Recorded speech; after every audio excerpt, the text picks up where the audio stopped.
அடுத்தது பவளத்திட்டுகள், பவளப்பாறைகள். இங்க பாரு, இந்த பவளம் என்பது ஒரு பெரிய அரிய உயிரினம். இது என்ன செய்யுதுன்னா, இதன் மூலமா தான் இந்த ராமேஸ்வரம் மண்டபம் பகுதியில் தான் இது அதிகம் அந்த பவளப்பாறைகள் இருக்கு, மற்ற இடத்துல அதிகமா இல்லை. அங்க மன்னார்ல இருக்கு இந்த பவளத்திட்டுகள். இது என்ன ஆயிருதுன்னா, வேகமாக இந்த கடல் அலையை புறம் தடுத்து தடுத்து கரையை கரைக்காம, கரையில பெரும் அலை மோதி கரையை கரைக்காம தடுக்குது. உள்ள ஒரு காடு மாதிரி இருக்கு, பவள காடுன்னு அதுக்கு பேர்.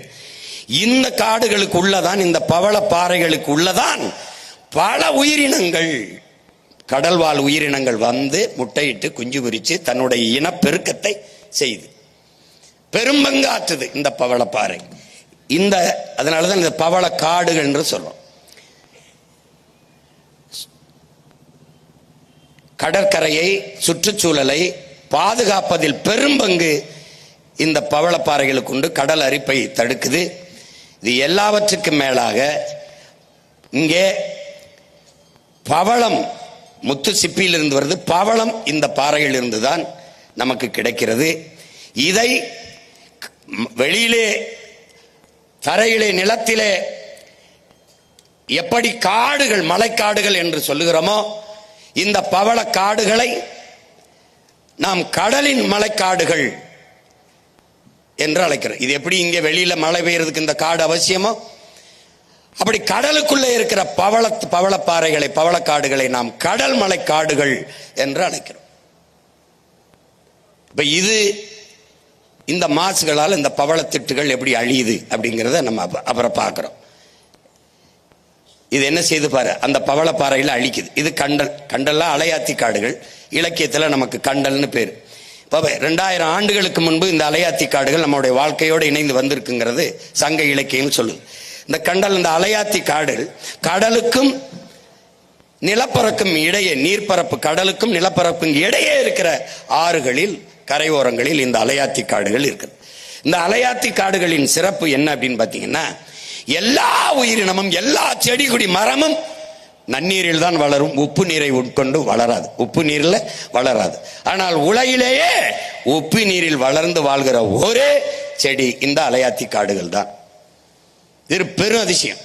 இந்த அலையாத்தி காடுகள் அந்த கரையோரங்களில் இருக்கிற பல உயிரினங்களின் ஒரு கூட்டு தொகுப்பு அலையாத்தி காடு.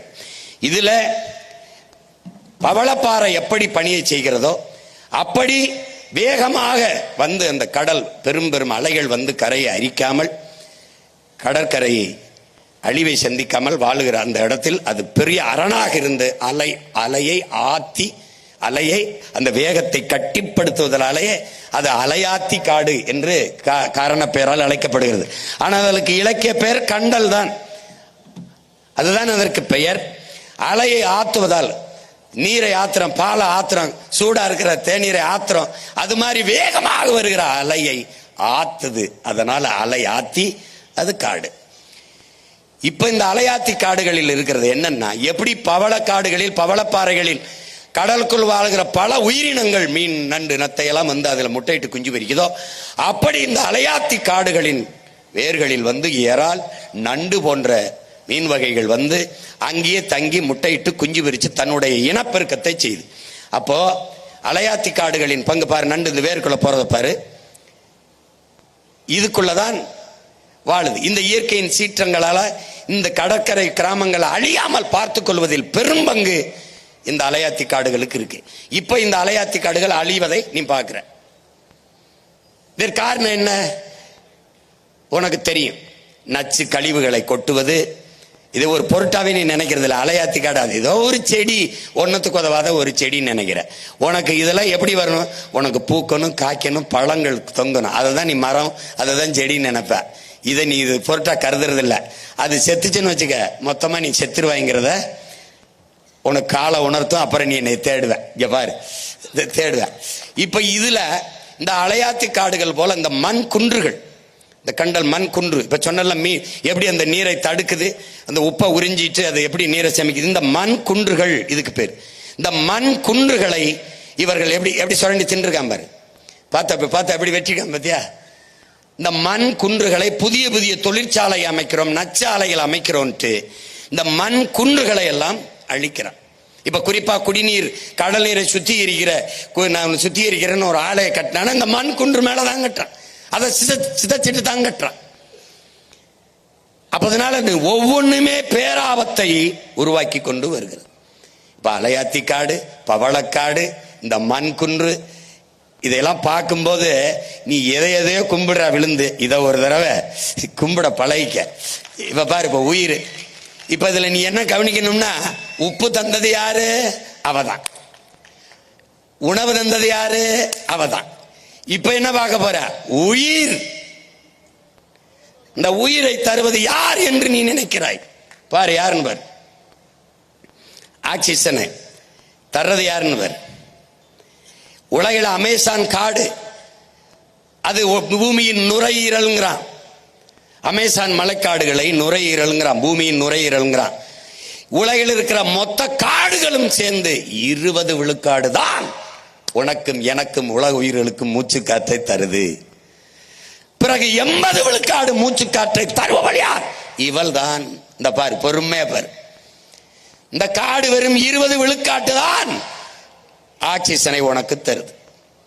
இந்த கடலுக்குள்ளே இருக்கிற என் அன்பு தம்பி தங்கைகளே, இதை பாருங்கள். இவதான் ப்ளூ கிரீன் ஆல்கே, தமிழ்ல நீல பச்சை பாசி.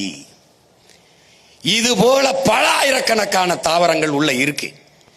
அதுல பெரும்பங்கு இந்த நீல பச்சை பாசி. இதில் இருந்துதான், இங்க பாருங்க, இதிலிருந்துதான் அதிகப்படியான மூச்சு காற்று, உயிர் காற்று, ஆக்சிஜன் மேல வருது. இந்த 80 விழுக்காடு கடலுக்குள்ள இருந்தா வருது. நம்ம இதுவரை என்ன நினைச்சிருப்பீங்க நீங்க? நம்மளே என்ன நினைப்போம்? மரம் தான், ஆலமரம், அரச மரம், இந்த காடுகள் இதுல இருந்துதான் நமக்கு மூச்சு காற்று வருதுன்னு நினைக்கிறோம். அது வெறும் 20 விழுக்காடு தான்.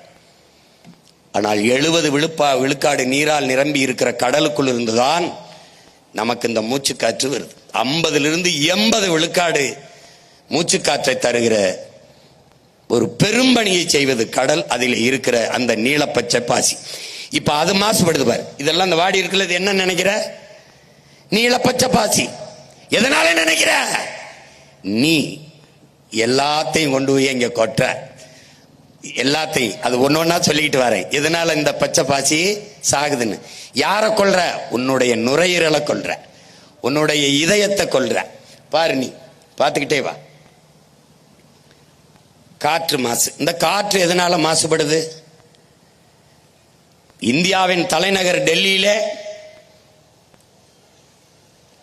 இந்த துணைக்கண்டத்திலே அதிகமாக காற்று மாசுபட்டிருப்பது இந்தியாவின் தலைநகரில். அடுத்து சென்னை. அதுவும் தீபாவளி நேரத்தில் 400 விழுக்காடு 350 விழுக்காடு காற்று மாசுபட்டதுன்னு சொல்லுவான். காரணம் என்ன? உன் பட்டாசு. இந்த காசை கரியாக்குறதுன்னு இல்ல, அது காற்றை கரியாக்குறது. கரியாக்கி நாசம் பண்ற நீ. கந்தக துகளை சுவாசிக்க தொடங்குற. இங்க பாரு, இது யாரு? காரு. இது யாரு? Motor bike. இவன் வெளியிடுகிற இந்த பெட்ரோல் டீசல் எரிச்சு வெளியிடுகிற புகை, இந்த கார் வெளியிடுகிற புகை, இந்த நச்சு ஆலைகள், பெரும் ஆலைகள் வெளியிடுகிற புகை, எல்லாம் பார்த்துக்கிட்டே வா. உன்னுடைய அணு உலை, உன்னுடைய நச்சு ஆலைகள். இவன் யாரு? நெய்வேலி பழுப்பு நிலக்கரியிலிருந்து போறது. அவன் என்ன சொல்றான்னா, இது எங்கன்னா அதிகப்படியா பல ஆயிரம் ஆண்டுகளுக்கு முன்பு பூமியிலே புதைந்த எரிபொருளை தேடுவது. அது எது? பழுப்பு நிலக்கரி, மீத்தேன், ஈத்தேன். பூமிக்குள் புதைந்த பல ஆயிரம் ஆண்டுகளுக்கு முன்பு புதைந்த அந்த பொருள்களை எடுத்து அதை எரிபொருளாக பயன்படுத்தும் போதுதான் காற்று அதிகமாக மாசுபடுதுன்றான். பார்த்துக்கிட்டே வா ஒவ்வொன்னா. இது நிலக்கரி, நம்ம ஒரு நெய்வேலி தான். பாரு, பார்த்துக்க, நல்லா கவனிச்சுக்க. இதுல என்ன நீ ஆழ்ந்து கவனிக்கணும்? ஒரு பெரும் போர், ஈழத்தில் போர், இஸ்ரேலுக்கும் பாலஸ்தீனத்துக்கும் போர், காசாவிலே போர், அழிவு. ஆனால் போரின் பேரழிவிற்கு பிறகு கூட அங்கே மக்களை மீள் குடியேற்றம் செய்து விடலாம். ஆனால் மீத்தேன், ஈத்தேன் எடுத்த இடத்திலே, நிலக்கரி எடுத்த இடத்திலே, அணு உலை வெடித்த இடத்திலே மறுபடி நீ மக்களை குடியேற்ற முடியாது. அப்ப போரையும் விட பேரழிவு இவங்க தான். இத நல்லா கவனிச்சு பார்த்துக்கிட்டே வா. காற்று மாசு யாரு? இது யாரு? Methane, ethane. பார்த்து எப்படி எரியறான் பாரு நீ. இவன் யாரு? Hydro carbon. இவன் தான் எல்லாம். இது யாரு இங்க வெடிச்சது? இதனால என்ன ஆயிருதுன்னா, இந்த காற்றால என்ன ஆகுது? இதனால என்ன ஆகுதுன்னா, இந்த நச்சு காற்றுகள் இப்படி மேல போகுது. மேல போய் என்ன பண்ணுது? இது இங்க நுட்பமா நீங்க என் அன்பு தம்பிதங்கள் விளங்கிக்கணும். பூமிக்கும் நமக்கு 15 கோடி கிலோமீட்டர் இருக்கு. சூரியனுக்கும் பூமிக்கும் இடையில 15 கோடி கிலோமீட்டர் தூரம் இருக்கு. ஆனாலும் அங்க இருக்கிற சூரிய வெப்பத்தை நம்மளால தாங்க முடியல. மரத்து நிழல்ல போறோம், கொடையை பிடிக்கிறோம். 15 கோடி கிலோமீட்டர். அந்த வெப்பத்தை இடையில் தணிப்பவன் யார்? காற்று மண்டலம், வளி மண்டலம், காற்று படலம். அதை ஓசோன் என்று அறிவியல் சொல்லுது. அந்த காற்று படலம் என்ன செய்யுது? சரியா பூமியிலிருந்து 30 அல்லது 50 கிலோமீட்டர் தொலைவில் அந்த காற்று படலம் இருக்கு. அது வேகமாக சூரியனில் இருந்து வருகிற தகிக்க முடியாத, சகிக்க முடியாத வெப்பத்தை அப்படி தடுத்து அப்படி நிறுத்துது. அதாவது ஃபில்டர் பண்ணுது, வடிகட்டுது.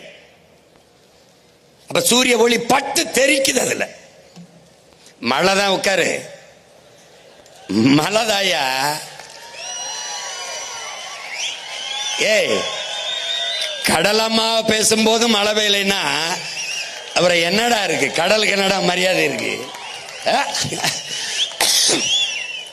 நீ நனைஞ்சா முளைச்சு போறதுக்கு வெங்காயம் இல்ல, விதையும் இல்ல, வெள்ளை பூண்டும் இல்ல. உட்காரு, உட்காரு.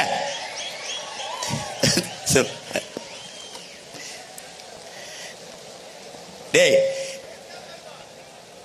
டேய், மழைக்கு மரியாதை கொடுக்க கத்துக்கடா. டேய் இறக்கடா, டேய் இறக்கடா, கீழே போட்டு உட்கார்றா. டேய் உட்கார்றா.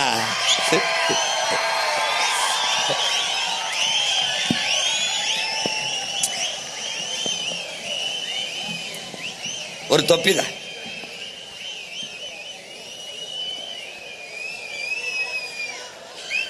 அவ்வளவுதான், போயிருச்சு. சும்மா நம்மளை வாழ்த்திட்டு போகுது.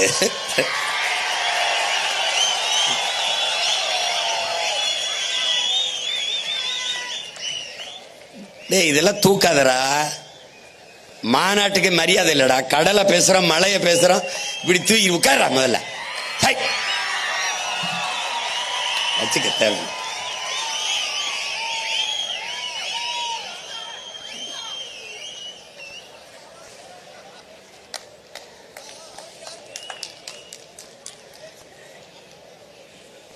டேய், குண்டு மழை ஒழியும் போதே ஓடாம ஒரு இடத்துல என்ன வீர மறவர்களின் பிள்ளைகள். குளிர் குளிர் மழைக்காடா நம்ம களைஞ்சு போயிருவோம்.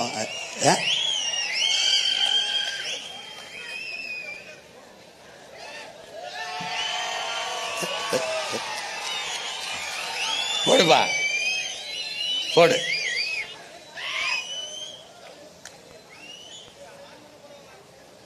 அங்க போடு, போடு.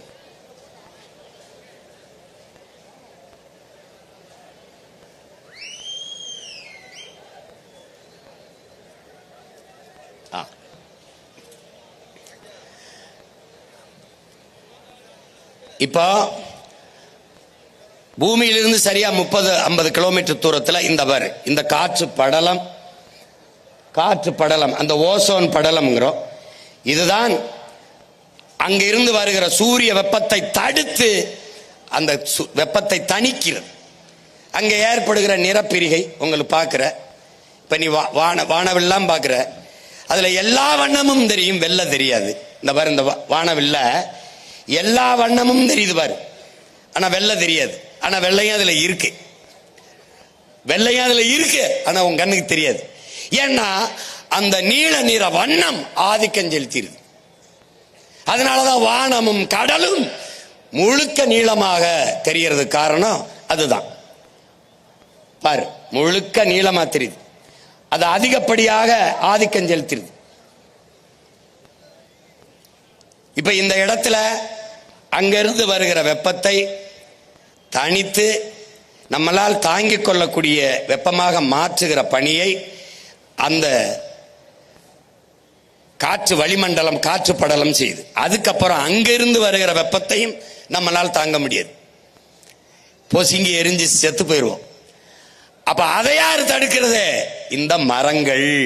பாக்குற இது ஏன் பழுப்பா காட்டியிருக்கேன்னா, நீ எந்த செடியும் கொடியும் எந்த மரமும் துளிர்க்கும் போது பழுப்பு நிறத்தில் தான் இலை துளிர்க்கும். அது செத்து அது கருகி கீழே விழும்போது பழுப்பு நிறத்தில் தான் விழும். பிறகு எப்படி பச்சை ஆகுதுன்னா, இங்க பாரு, எப்படி பச்சை பழுப்பு நிறமா தான் இருக்குது பாரு. ஆனா கடை என்ன எதனாலன்னா, அங்கிருந்து வருகிற சூரிய ஒளியை அந்த மரம் தடுக்குது. தடுத்து அந்த பாரு, அது இங்க இலை இது எல்லாம் என்ன செய்யுது, சூரியனிலிருந்து வந்த ஸ்டார்ச் அதை உறிஞ்சுது, உட்கொள்ளுது. அதுல இருக்கிற சர்க்கரையை உறிஞ்சு தன் உணவுக்கு எடுக்குது பாரு.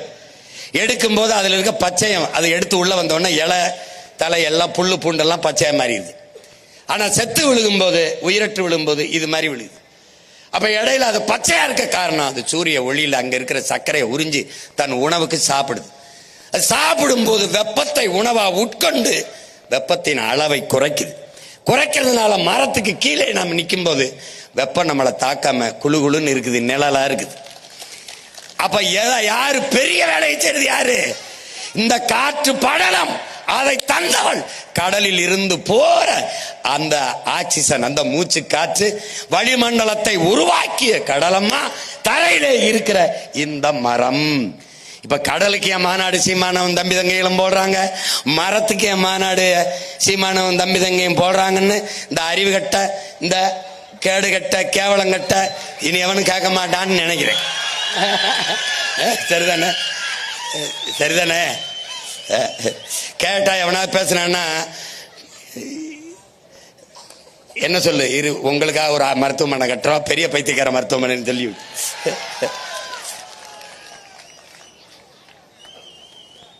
இப்ப இந்த காடுகள் இது என்ன செய்யுதுன்னா, புவி வெப்பமாகறனால என்ன நமக்கு பிரச்சனை அப்படிங்கிறத நீ பார்த்துக்கணும். இது என்ன செய்யுதுன்னா, பூமிக்கு மேல இந்த நச்சு காற்றுகள்லாம் இருக்கு பாத்தியா, இந்த நச்சு காற்று எது, மீத்தேன், ஈத்தேன், இந்த ஹைட்ரோ கார்பன் எடுக்கிறது, இந்த நெய்வேலி பழுப்பு நிலக்கரி இதுல இருந்து போறது, அணு உலை, இந்த என்ன சொல்றது, இந்த நச்சாலைகள், உர தொழிற்சாலை, இது எல்லாத்திலும் இருந்து போது பாரு. இந்த அனல் மின்சாரம், இந்த அணுக்கழிவு எல்லாம் மேல போகுது பத்தியா, காற்றாகி இந்த கார் வெளியிடுகிற, மோட்டர் பைப் வெளியிடுற, சிப்காடுங்கிற தொழிற்சாலை, இது எல்லாம் போற இந்த காற்றுகள் எல்லாம் என்ன செய்யுதுன்னு பாத்தீங்கன்னா, இங்க இந்த பூமியிலிருந்து சரியா ஒரு 15 கிலோமீட்டர்ல போய் காட்டிருக்கேன் பத்தியா, கருப்பா ஒரு போர்வை மாதிரி படலை மாதிரி படந்துக்குது. அதுக்கு மேல 50 கிலோமீட்டர்ல ஒரு காற்று படலம் இருக்கு, அதுக்கு கீழே ஒரு கருப்பு படலம் இருக்கு. இந்த படலத்தை உருவாக்கியவன் யார்? நம்ம தான். எது? இந்த நச்சு ஆலைகளில் இருந்து வெளியாகிற இந்த கரும் புகை, ஏசி, இந்த குளிர்சாதன பெட்டி, இந்த நீராவி, இது எல்லாம் கலந்து போய் சேர்ந்து சரியா பூமியிலிருந்து 15 கிலோமீட்டர்ல இப்படி கருப்பா நின்னுக்கிறது. இதனால என்ன பிரச்சனை என்ன பிரச்சனைனா, சூரியனிலிருந்து வருகிற வெப்பம், பகலில் இருக்கிற வெப்பம் இரவில் நீல அலை கதிர்களாக மேலெழுந்து சென்று போய் குளிர்ந்துருது. ஆனால் இந்த பகலில் வருகிற சூரிய வெப்பம் இரவில் நீலலை கதிர்களாக மேலே எழுந்து செல்கிற போது அதை மேலே போக விடாமல் இந்த கருப்பு போர்வை போட்டு போர்த்தியதை போல இந்த புகை, இந்த படலம் என்ன செய்து, இந்த தூசிகளால், இந்த நச்சு புகைகளால் உருவான படலம் திருப்பி பூமிக்கு அனுப்பிடுது. நன்கு என் தம்பி தங்கைகள், என் பேரன்பு மிக்க பெற்றோர்கள் புரிந்துக்கணும். இது பூமிக்கு திருப்பி அனுப்புறதுனால என்ன ஆயிருதுன்னா, இந்த வெப்பம் மேலே போகாமல் பூமியிலே நிரந்தரமாக தங்கி விடுவதால் பூமி வெப்பமாகிறது, புவி வெப்பமாகிறது. புரிஞ்சிச்சா? இந்த புவி வெப்பமாவதால் என்னென்ன பிரச்சனை? பருவ நிலை, கால நிலை மாறிடுது. அதனால என்னென்ன பிரச்சனை இப்ப பாரு. காலநிலை,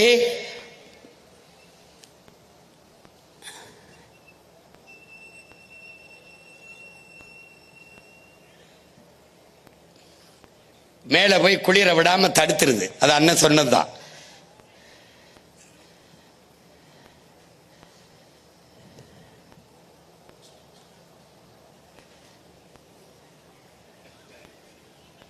இப்ப பாரு, புவி வெப்பமாவதால் என்னென்ன பிரச்சனைன்னு நீ கேட்கும்போது உனக்கு விளக்குறேன் பாரு அண்ணன். இந்த பூமி வெப்பமாகிறதுனால இப்ப என்ன செய்யுது? பூமியில பெரும்பங்கு யாரு? கடல் நீர். அது கொதிக்க ஆரம்பிக்குது, அது வெப்பமாகுது. இந்த கடல் நீர் வெப்பமாகும் போது பாரு, இந்த உலை கொதிக்குது, அந்த கடல் வெப்பமாகுது, கொதிக்குது, இங்க பாரு கொதிக்குது. இப்ப நீ என்ன புரிஞ்சுக்கணும்னா, இந்த வெந்நீர்ல ஒரு உயிரோட ஒரு மீனையோ ஒரு எதையோ ஒன்று போட்டினா என்ன போகும்? செத்து போகும். அப்போ கடல் அளவுக்கு அதிகமாக கொதிக்கும் போது என்ன ஆயிருது? கடலுக்குள்ள இருக்கிற பல கோடிக்கணக்கான உயிரினங்கள் செத்து போகுது. அதிலே நமக்கு மூச்சு காற்றை தருகிற செடிகளும் அந்த நீல பச்சை பாசி அந்த மாதிரி போகலாம், அதுவும் செத்து போகுது.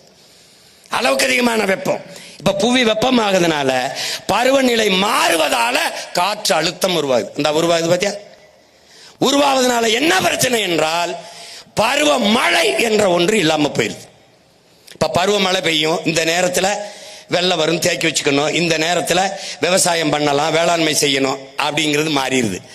அப்ப என்ன ஆயிருது? பருவநிலை மாறுவதால் பெரும் மழை, புயல் மழை என்று ஆயிருது. பருவமழையே இல்லை, பருவமழை கிடையாது. இந்த பருவமழை பொய்யாகி போய் புயல் மழை, பெரும் மழை, இது ரெண்டு தான் இருக்குது இங்க பூமியில். இனி இது ரெண்டுக்கு தான் வாய்ப்பு இருக்கு. காரணம் என்ன? புவி வெப்பமாகுது. இப்ப பருவநிலை மாறுது, பருவநிலை மாறுது, காலநிலை மாறுது என்று எல்லோரும் பேசுவான். அது மாறல. மாற்றினது யார்? இந்த மனித பதர்கள் தான். இதை நல்லா விளக்கணும். அதை மாற்றினவன் நாம் தான், அது மாறல. இப்ப எப்படி ஓலை கொதிக்குதோ, கீழே அடுப்பை எரிச்சு நெருப்பை எரிக்கும் போது மேலே வந்த பானையில ஊத்தி வச்ச தண்ணீர் நெருப்பு தாங்காமல் கொதிச்சு பொங்கி கீழே விழுதோ, அப்படி வெப்பம் தாழாமல் கடல் பொங்கி மேலே எழுந்து ஒரு நாள் வரும். எப்படி பானையில கொட்டுச்சோ அப்படி வரும். வரும்போது என்ன ஆகும்னா, 70 விழுக்காட்டு கடல் நீர் பொங்கி 30 விழுக்காட்டு நிலப்பரப்பில் வரும்போது தரையில் இருந்து சரியா 3 கிலோமீட்டருக்கு தண்ணி தான் இருக்கும். இப்ப நான் சொல்றது நடக்குமா நடக்காதுன்னு நினைக்கிறேன்? நடக்கும். பார்க்க நான் இருக்கணும், நீ இருக்கியோ இல்லையா, ஒரு நாள் நடக்கும். அப்ப என்ன சொல்லணும்? Be careful. பாருங்க பாரு, இப்ப கொந்தளிச்சு வருது பாரு. இது நம்ம ஐயா ஒரிசா பாலு, ஒரு கடல்சார் ஆய்வாளர், நம்ம ஐயா இறந்துட்டாங்க. இவங்க என்ன சொல்றாங்க? ஏற்கனவே நம்முடைய சொல்லிருக்க பகுருளி ஆற்றனன் பல்மலை அடுக்கத்து குமரிக்கோடும் கொடுங்கடல் கொள்ள, நம்முடைய பாட்டனார் இளங்கோவடிகள் சிலப்பதிகாரத்தில் பாடியிருக்காரு. ஏற்கனவே பகுருளி ஆற்றுடன் பல்மலை அடுக்கத்து குமரிக்கோடும் கொடுங்கடல் கொள்ள, கடல் கொன்றுச்சு, குமரி கண்டம்னு ஒண்ணு கடல் கொன்றுச்சுங்கிறாங்க. இப்ப அது மாதிரி எங்கேயாவது நடந்திருக்கான்னா, இந்த கீழடியில உனக்கு 2600 ஆண்டுக்கு முன்னாடி இருந்து தோன்றான் பூம்புகாருக்குள் பெரிய கடல்கொள் நகரம் இருக்குன்றார். அதுக்கு சான்று ஐயா நம்ம ஐயா ஒரிசா பால் அவர்கள் காட்டியிருக்காங்க. உள்ளுக்குள்ள கடலுக்குள்ள ஒரு பெருநகரம் மூழ்கி இருக்குடான்னு. அது போல ஒரு ஆழி பேரலை வந்ததே உன்னால தாங்க முடியல. அப்ப கடல் பொங்கி வெளியில் வரும்போது 70 விழுக்காட்டு நீர், நீ 30 விழுக்காட்டு நிலப்பரப்பு, அவள் மூடினால் 3 கிலோமீட்டர் உயரத்திற்கு நீரால் நீ மூழ்கடிக்கப்படுவாய். அதுதான் இது. இப்ப இது என்னன்னா, இந்த இதுல என்ன கொடுமைனா, இந்திய நிலப்பரப்புல அதிகப்படியா 81 விழுக்காடு நிலக்கரி, மீத்தேன், ஈத்தேன் தமிழ்நாட்டில் தான் இருக்கு. இது காரணம், பன்னெடுங்காலமாக பல ஆயிரம் ஆண்டுகளுக்கு முன்பு வாழ்ந்த மூதாதை இதற்குள் வாழ்ந்து அதுக்குள்ளே பூமிக்கிலே புதைந்து போன மரம், செடி, கொடிகள், இலை, தலைகள் எல்லாம் மக்கி மண்ணோடு மண்ணாக புதைந்து வெப்பத்தாலும் அழுத்தத்தாலும் கரியாகி மாறுது. அது நிலக்கரி. அந்த கரியின் இடுக்குள்ளே ஒரு காற்று உருவாகிறது. அந்த வெடிப்புக்குள்ளே தேங்கி நிற்கிற காற்று எரி காற்று, அதுதான் மீத்தேன், ஈத்தேன், ஹைட்ரோ கார்பன் என்று சொல்லப்படுது. அப்ப அதை எடுக்கிறதுக்கு என்ன பண்ணணும்? பூமிக்குள்ள குழாயை போட்டு அந்த காற்றை உறிஞ்சுவதற்கு அங்கே இருக்கிற நீரை உறிஞ்சி வெளியில ஊத்தணும். வெளியில ஊத்தி விட்டு அந்த காற்றை உறிஞ்சணும். இப்படிதான் மீத்தேன் எடுத்துக்கிட்டு இருக்கான். நீ வெளியில பார்க்கும்போது ஒரே ஒரு குழாயை பார்க்கிறாய், ஒரே ஒரு குழாயை. நீ ஒரே ஒரு அடிமரத்தை பார்க்கிறாய், ஆனால் வேரை நீ பார்க்க முடியாது. ஆனால் பலாயிரக்கணக்கான வேர்களை அந்த மரம் விட்டுவிடும். அது போல இந்த மீத்தேன் ஒரு குழாயை பார்ப்பாய், அவன் பலாயிரக்கணக்கான கிளை குழாய்களை உள்ளே அனுப்பியிருப்பான். அவன் 1000 அடிக்கு கீழே போய் தண்ணீரை உறிஞ்சி உறிஞ்சி உறிஞ்சி வெளியிலே ஊத்துவான். தரைக்குள்ளே தண்ணீர் இல்லாது போகும்போது கடல் நீர் மட்டத்திற்கு குழாயை போடுவான். இந்த கடல் நீர் உள்ளே வரும். இந்த கடல் நீரையும் உறிஞ்சி தண்ணியிலே வெளியே ஊத்துவான். நிலம் உப்பளமாகும். ஒன்றத்துக்கும் ஒரு பயிரும் செய்ய முடியாத அளவிற்கு நிலம் மாறும். இதனால்தான் அதை நிறுத்துங்கிறான். உனக்கு புரியுதுன்னு நினைக்கிறேன். அதை நிறுத்து. இப்ப 81 விழுக்காடு நிலக்கரி மீத்தேன் ஈத்தேன் தமிழ்நாட்டில் தான் இருக்கு. அதுக்குதான் இதை வேட்டையாடுவதற்கு எல்லா முதலாளிகளும் இங்க வர்றான். இந்த பசுமை கூட என்னது, நர்சரி. நீ பார்த்திருப்பா. இதுக்குள்ள இருந்துதான் இதுக்குள்ள நிறைய செடி கொடிகளை வளர்த்து நம்ம வெளியில எடுத்துக்கிட்டு போறோம். இது ஒரு நாற்றங்கால். இது ஒரு நாற்று. இதை பசுங்கூட விளைவு, கிரீன் ஹவுஸ் எஃபெக்ட்ங்கிறான். பசுங்குடில் விளைவு அப்படின்னு அறிவியல்ல சொல்றான். இது எப்படின்னா, இந்த குடில பாக்குறீங்கள, இது மேலே இருந்து வருகிற சூரிய வெப்பத்தை உறிஞ்சிக்கும். ஆனால் கீழே, இந்த கீழே இருக்குல்ல, இந்த வெப்பத்தை மேலே போக விடாது. அதை போலதான் பூமியிலிருந்து மேலே 15 கிலோமீட்டர்ல படர்ந்து இருக்கிற அந்த கருப்பு படலம் புவியிலிருந்து மேலே வெப்பத்தை போக விடாம தடுத்துருது. இதை பசுங்கூட விளைவு, கிரீன் ஹவுஸ் எஃபெக்ட்ங்கிறான். எது, புவி வெப்பமாகுதல. இப்ப கடல் பொங்காம புவி வெப்பமாகாம இருக்க வேண்டும் என்றால் நமக்கு என்ன பண்ணணும்? இந்த நச்சு ஆலைகளை மூடணும். அதுக்கு என்ன மாற்று இருக்கு. அதே மீத்தேனீத்தை நீ எப்படி எடுப்பா சீமான்? மக்கிய இலைதலை கழிவு, ஆடு மாட்டு சாணி, இந்த கோழி வாத்தினுடைய கழிவு, இதை குப்பை கிடங்கிலே கொட்டி அதை மக்க வைத்து அதில் எவ்வளவு வேண்டுமானாலும் இந்த எரிகாற்றை, இந்த பயோகேஸை, மீத்தேனீத்தனை எடுத்துக்கொள்ள முடியும். வாய்ப்பு இருக்கு. வர்றேன், ONGC எல்லா நாயும் மூட திறக்கிறேன். புரியுதா உனக்கு? புரியுதுன்னு நினைக்கிறேன். போட எடுத்துக்கிட்டு போடா. அது அப்ப பூமியை வெப்பமடைய விடாமல் தடுக்க இருக்கிற வாய்ப்பு மரங்களை வளர்ப்பது. நீ வெயில் அடித்தால் கொடை பிடிக்கிறாய். பூமி தாய்க்கு வெப்பம், கொடை பிடிக்க வேண்டும். என்ன குடை? பச்சை குடை. அது என்ன குடை? மரம். அப்ப 10 ஆண்டுகளில் பிரபாகரன் மகன், இயற்கை தாயின் பிள்ளை, என் தாய் நிலத்தை பச்சை போர்வையால் 10 ஆண்டு பசுமை திட்டத்தில் போர்த்துறேன். நீ பாரு, நான் செய்யறேன் இல்லையான்னு மட்டும் பாரு. உறுதியா செய்யறோம். உனக்கு புரியுதா? இப்ப அடுத்து இது பசுங்கூட விளைவு பார்த்துட்டேன். இதெல்லாம் அதேதான். மேல போய் கருப்பு போர்வையா இருந்துகிட்டு அது வெப்பத்தை மேல போக விடாம பூமிக்குள்ளே இறக்குதுங்கிறதா இது. அதான் சொல்லுது. இந்த காடுகளை அழித்தல், எதுக்கு அழிக்கிறோம், ஏன் அழிக்கிறோம் தெரியாது. அவன் பாட்டு செஞ்சிட்டு இருப்பான்.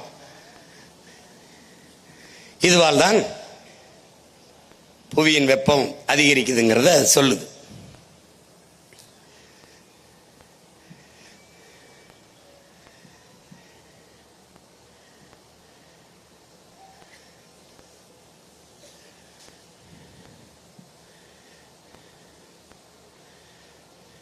இதுல என்ன சொல்லுவதுன்னா, இந்த பூமியிலிருந்து நம்ம எடுக்கிற மீத்தேன் ஈத்தேன் இருக்குல்ல, அதன் அளவு குறைவு. அந்த மீத்தேன் ஈத்தேனின் பயனும் வாழ்நாளும் குறைவு. அது எவ்வளவு தூரம் பயன்படும், கொஞ்சம் தான். அதனுடைய வாழ்நாள் இருக்குல்ல, ஆயுள் இருக்குல்ல, அதுவும் குறைவு தான். ஆனால் அதனால் ஏற்படுகிற தீமை, பின்விளைவு ரொம்ப அதிகம். அந்த மீத்தேன் ஈத்தேன் இந்த பூமிக்குள் இருந்து பல ஆண்டுகளுக்கு முன்னாடி புதைந்து இருக்கிற அந்த மூலப்பொருளை எடுத்து ஏற்படுத்துகிற, உருவாக்குகிற, எரிகாற்று தயாரிக்கிற இந்த மீத்தேன் ஈத்தேன், இதுல இருந்து வருகிற நச்சு காற்று தான், காற்று மாசுதான் மிக அதிகம்ங்கிறான். அப்ப இதனால் ஏற்படுகிற பின்விளைவு தீமை தான் மிக அதிகம்ங்கிறான். அப்ப முதல்ல இதை கை வைக்கணும். இந்த அயோக்கிய பயலம் மூடிட்டு மாற்று. சிங்கப்பூர் ஒரு சின்ன நாடு, இதே மீத்தேன் ஈத்தேனை மக்கிய மரக்கழிவில் இருந்து எடுக்குது. நம்முடைய அப்பா நம்மால் வரவர்கள் ஆடு மாட்டு சாணத்தில் இருந்து எவ்வளவு வேண்டுமானாலும் பயோகேஸ் எடுக்கலாம்.